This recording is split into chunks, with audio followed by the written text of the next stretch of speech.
안녕하세요. 우리 동네 아저씨, 동네 삼촌 같은 변호사 조동희 변호사입니다. 자, 오늘 주제는 경찰, 검찰 같은 수사기관에서 조사받으러 나오라고 연락을 받았을 때 어떻게 하나, 이 주제로 얘기해 보겠습니다. 제가 변호사 생활하면서 정말 답답했던 게 수사기관에 조사받을 때 많은 분들이 너무나 아무런 준비도 하지 않고 그냥 조사를 받는다는 거였어요. 수사에서 가장 중요한 게요, 경찰 첫 조사고요, 형사재판에서 가장 중요한 게 첫 공판기일이에요. 경우에 따라서는 첫 경찰 조사에서 모든 것이 결판나기도 합니다. 제가 오늘은 첫 경찰 조사 전에 준비할 사항에 대해서 말씀드려 보겠습니다. 자, 첫 번째, 자신이 어떤 혐의로 조사를 받는지 죄명을 알고 가셔야 돼요. 나 그때 술 먹고 싸운 걸로 조사받는다, 이렇게 알고 가는 게 죄명을 알고 조사받으러 가는 게 아니고요. 자, 내가 누구랑 술 먹고 싸웠다고 하면은 조사받는 혐의가 폭행인지 상해인지 특수폭행인지 특수상해인지 죄명을 알고 가는 겁니다. 왜냐하면은 이 죄명에 따라서 대응 전략이 완전히 달라져요. 자, 우선 폭행이다. 합의 보면 이건 끝나는 사건이에요. 반의사불벌죄라서 합의하면 처벌되지 않습니다. 상해, 특수폭행이다. 합의를 봐도 처벌이 감경되지 처벌이 안 되지 않아요. 대신 벌금형이 가능합니다. 그러면 이왕이면은 가벼운 벌금형이 나오도록 해야겠죠. 자, 특수상해다. 그러면 벌금형 자체가 없습니다. 무조건 징역형이 나온다는 의미예요. 그럼 내가 공무원이다, 아니면은 회사원인데 뭐 집행유예가 나오거나 징역형이 나올 경우에는 회사 잘리는 규정이 있다. 나는 어떻게 해서든 특수는 빼야 되는 겁니다. 안 그러면 생계를 잃어버릴 수가 있어요. 또 내가 집행유예 기간 중에 있는 사람이다. 그래서 집행유예 선고가 불가능하다. 이래도 반드시 특수는 빼야 합니다. 못 되면 바로 구속이에요. 아니면은 내가 살아가는 데 있어서 징역형의 집행유예 리스크를 감수하고 싶지 않다. 이래도 특수는 빼야 됩니다. 자, 다른 경우를 예를 들어 볼게요. 폭행이다. 내가 죄를 다투는 게 아니면은 변호사 선임을 할 필요가 없어요. 어차피 합의 보면 처벌되지 않아요. 경찰 조사받으러 가니까 무조건 변호사 선임하시는 분들이 계세요. 근데 일반 폭행이면은 내가 죄를 다투지 않는 한은 변호사 선임할 돈으로 차라리 합의를 보는 게 경제적으로 훨씬 이득이에요. 단순히 싸운 사실로 조사를 받으러 가는 거라 내가 정확히 내 죄명을 알고 준비해서 가는 거라 대응 전략과 결과, 비용 측면에서 많이 차이 날 수밖에 없습니다. 그러면 내가 조사받는 죄명은 어떻게 알아보냐? 쉬워요. 수사관님한테 전화해서 물어보면 됩니다. 띠릭띠릭, 여보세요? 아, 우리 동네 경찰서 조동희 수사관입니다. 그날 싸우셨죠? 조사받으러 나오세요.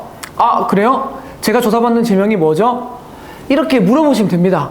고소장이 있는 사건이면은 정보공개 청구해서 물어보시면 돼요. 굉장히 쉽죠? 안 하고 가는 사람들이 있을까 싶죠? 실제로 이걸 안 하고 가시는 분이 훨씬 많습니다. 그런데 꼭 하셔야 돼요. 자, 두 번째, 내가 죄명을 알았으면은 내가 범죄 혐의를 인정할지 부인할지를 정해야 돼요. 자, 제가 이렇게 말하니까, 아니 변호사님, 정하기 뭘 정합니까? 잘못했으면 양심에 따라 처벌받으면 되고 뭐 잘못한 게 없으면 떳떳하게 조사받으면 되지, 이렇게 생각할 수 있어요. 근데 생각보다 이 범죄 혐의가 인정되는지 여부가 애매한 경우가 많아요. 그래서 사실은 범죄 혐의가 없음에도 착각해가지고 자백하고 오는 경우도 많습니다. 제가 했던 사건 중에 이런 사건이 있었어요. 어떤 젊은 아이 엄마께서 저에게 절도 혐의로 조사를 받고 있다고 오셨어요. 본인이 일을 하는 곳에서 회사 업무용 카드라고 생각하고 사용한 카드가 알고 보니까 손님이 분실한 카드였던 거예요. 그 혐의로 절도죄로 조사를 받았다고 하시더라고요. 그래서 뭐 여성분이고 젊은 분이고 하니까 무서워서 그냥 떨리는 가슴을 부여잡고, 수사관님 저 어떡하죠? 이러면 조사를 받았대요. 그러니까 경찰 수사관님이 절도죄가 인정되는 것 같긴 하니까 뭐 일단 인정하면은 본인이 직결심판으로 넘겨서 아주 가벼운 처벌로 끝내주겠다, 이렇게 해서 그냥 범죄 사실을 인정하고 왔대요. 근데 그리고 나서 집에 가서 보니까 아무리 생각해봐도 내가 왜 절도 범죄자가 돼야 되는지 이해가 되지 않더래요. 그래서 저를 찾아오셨어요. 근데 제가 증거를 검토해보니까 범죄 혐의가 인정되지 않는 명백한 증거가 있는 거예요. 그래서 그 증거를 제출해서 무혐의를 받은 케이스가 있었어요. 다행히도 이분은 범죄 혐의를 부인할 수 있는 명백한 증거가 있어서 다행이지, 본인이 자백한 사건을 그 뒤에 뒤집기는 굉장히 어려웠을 겁니다. 만약 그분이 조사 전에 범죄 혐의를 부인할 것을 미리 정하고 자신에게 유리한 증거를 준비해서 갔으면은 이렇게 일이 꼬이진 않았을 거예요. 결국 그분은 본인이 즉결 심판으로 내야 될 벌금보다 훨씬 더 많은 수임료를 내고 본인의 억울함을 푸셨어요. 그분도 처음에는 가벼운 벌금이니까 그냥 벌금 내고 끝내려고 했다 하더라고요. 근데 나중에 자녀분이 커서 우리 엄마가 절도 전과자라는 거를 알면 얼마나 실망할까 생각이 들어가지고 비용을 들여서 억울함을 푸셨습니다. 세 번째, 범죄 혐의에 대한 인정 여부를 정했으면 자신에게 유리한 자료들을 미리 준비해서 가세요. 미리 범죄 동기에 대한 설명, 재범 방지 대책, 구체적인 계획, 합의, 피해 회복 같은 양형 자료를 미리 준비하시고요.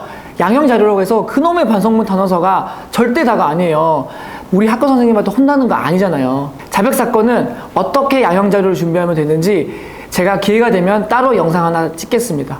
자, 그럼 범죄를 부인한다 쳐요. 수사기관이 이미 확보한 증거, 확보할 수 있는 증거를 미리 파악하고요. 내가 무혐의를 입증할 수 있는 증거와 수사기관에게 수집을 요청할 증거를 미리 파악해서 가는 게 좋습니다.